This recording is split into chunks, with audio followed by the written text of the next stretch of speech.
Здраво! Да, повторно сме тука и повторно математика. Цветко, мислеше толку брзо ќе се ослободиш од мене? Полека ја засакувам математиката.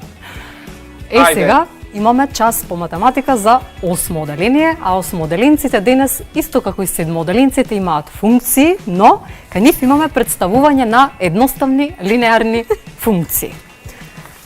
Ајде сега да пополниме една табела која ќе ни биде пример како може да претвараме долари во денари. Долари во денари? Да. Ако знаеме дека вредноста на 1 долар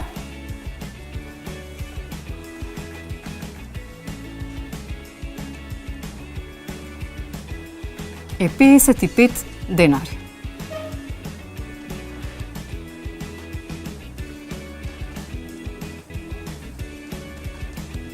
Денари, добро. До. Уште едно. Така, ајде сега да пополниме табела.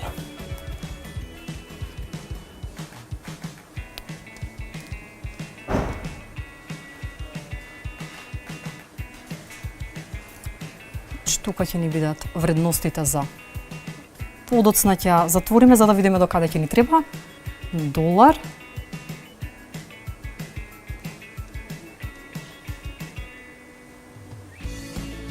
А тука ќе ги ставаме вредностите за денарот.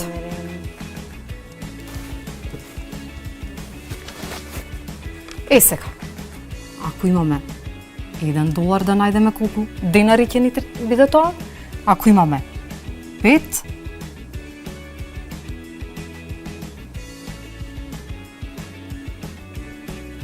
десет,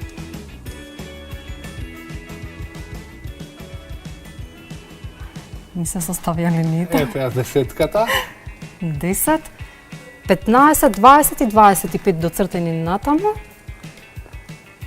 15, 20 и 25. 25.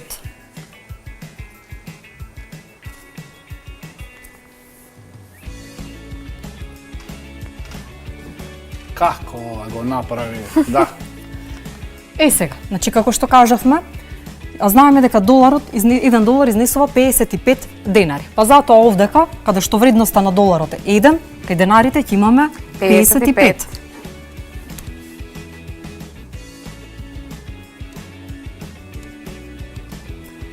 5 долари, че сега ќе треба да пресметаме. 5 по 55, 280.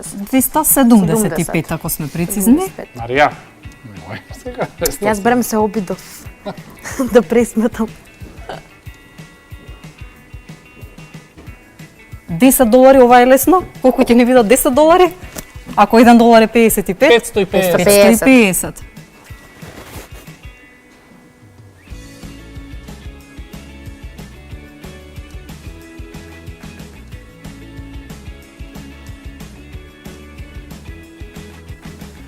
$15 ќе ни бидат 825.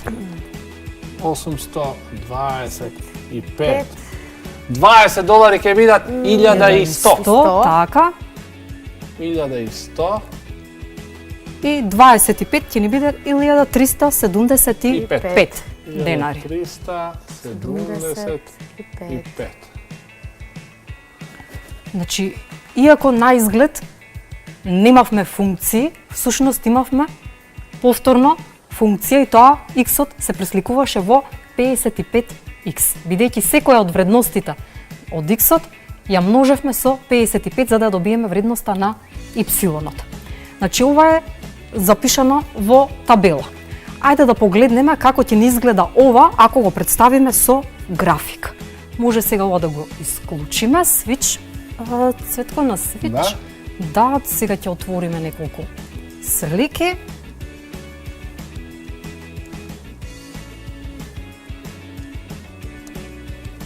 Вака. Значи, она што го видовме во табелата, сега ни е прикажано на график.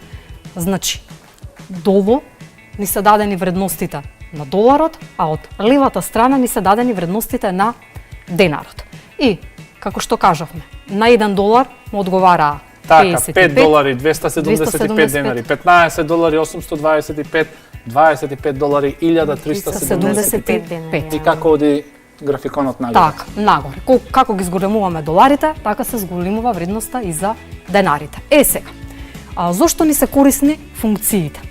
Бидејќи претходно, кога требаше да ја пополниме табелата, требаше секоја од вредностите за x да ја помножиме со 55, па ни одземаше време множењето. Колку поголеми бројки имаме, толку повеќе време ќе ни треба за да помножиме. Сега, зошто ни се корисни овие функции? Погледнете.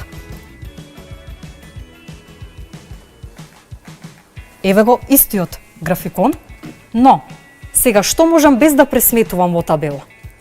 Да ја најдам обратно. Ако табелата пополнувавме за долар да добијам колкава е вредноста на денарите, сега можеме од графиконот веднаш да прочитаме и обратното. Односно, ако не интересира колку 500 денари, колку е тоа во долари, што правиме само?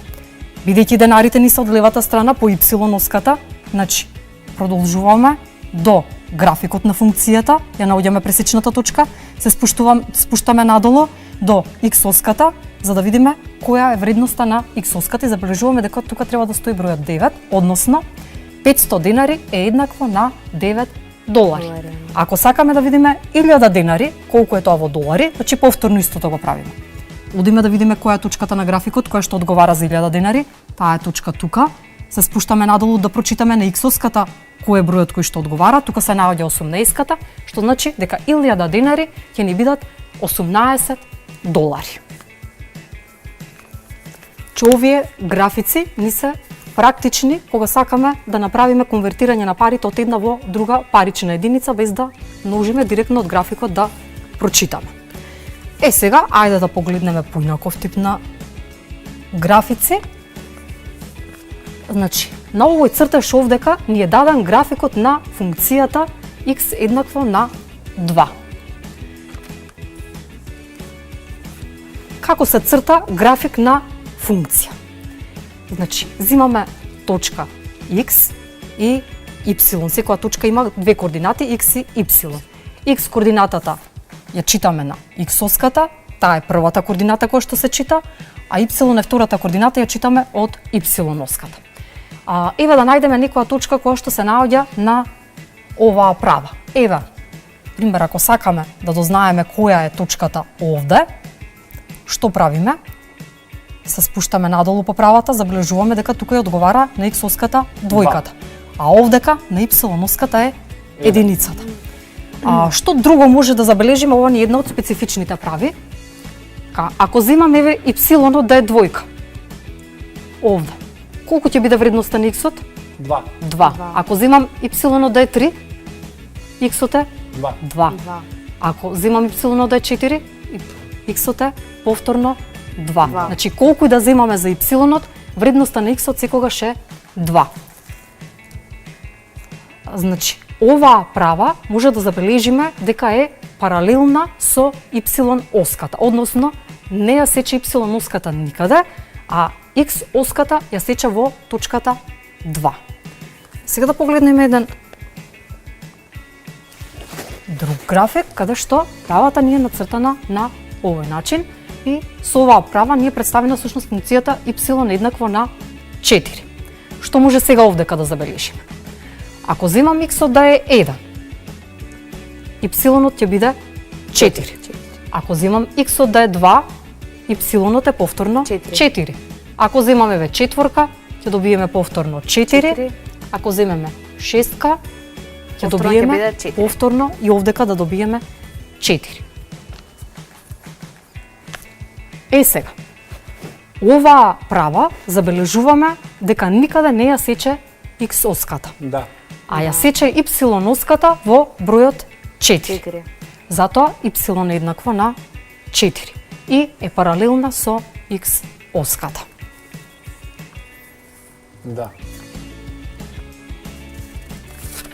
Сега, може да смениме, да одиме на само вака, да ги погледнеме заедно во ист график кога ни се дадени, да направиме значи разлика, кога x е еднакво на 2, значи тогаш е паралелна со y-оската, А y е 4. а y еднакво на 4, тогаш таа е паралелна со x-оската.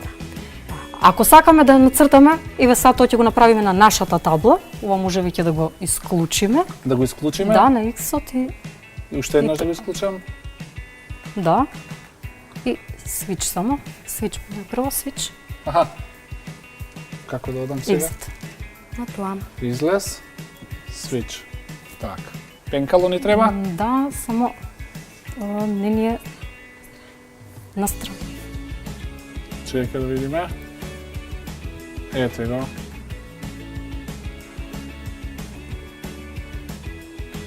Што правиме? Ке цртаме сами? Ќе цртаме сами.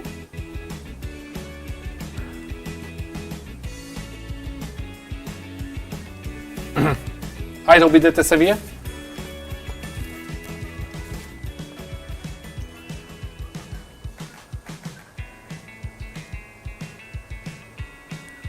Мислам Да. дека сега е добра. Ете го. Можеме. Добра. Инаку, Цветко, ова ми се вика координатен систем, само ова требаше Ова да ни треба биде да е права право. линија. Добро, јас ќе го избришам. Не, ќе се го избришам со... Ете вака, мојот сунгер бришева и вака. Ете го. Така, значи, овде е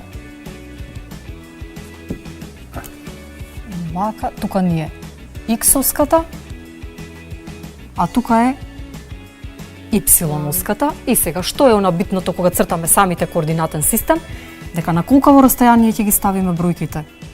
Кај x-оската, секое наредно треба да биде на толкаво расстојание. Значи треба Два. да биде... 3, 4, 5, доволно ни е. Ево. 2.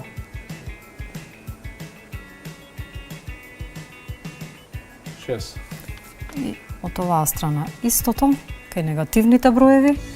Тука имаме минус 1, минус 2, минус 3 и минус 4. А истото важи и за y? Така, и по y истото.